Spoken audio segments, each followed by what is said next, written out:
people have very high standards how they want their work life to be.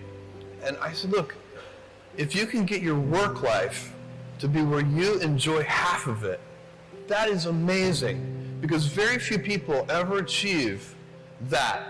Because the truth is, everything comes with overhead.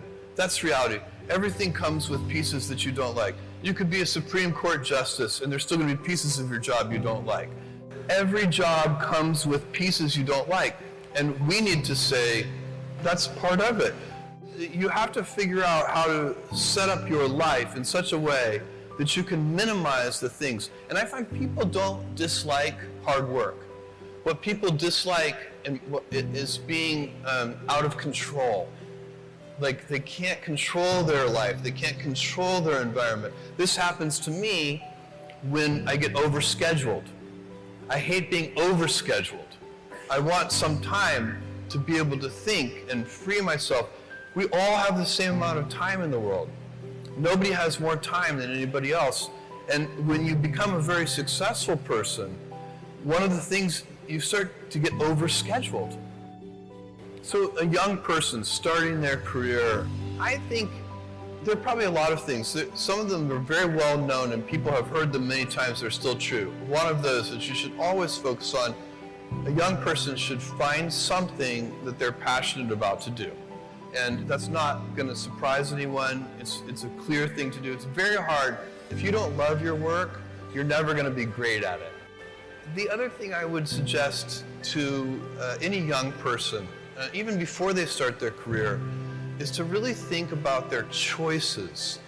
Because I find young people, and when I was young, I made this mistake too. You can get very fixed on your gifts. So everybody has gifts. You know, you have gifts and you have things that you didn't get gifted. Maybe you're extremely beautiful, maybe you're extremely good at mathematics, there are a lot of things that you can be given.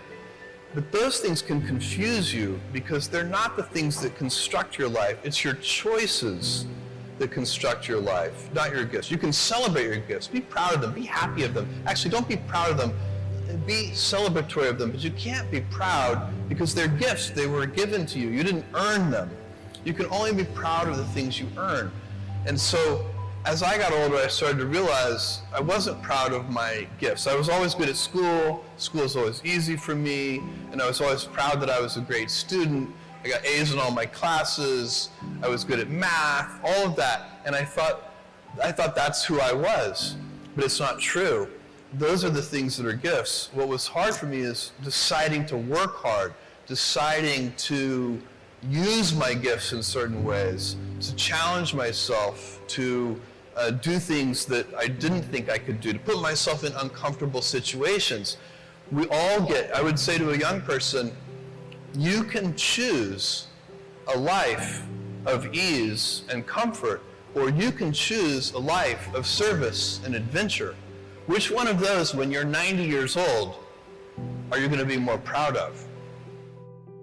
My advice would be the same for any kind of entrepreneur, and that is make sure that you are focused on something you're passionate about.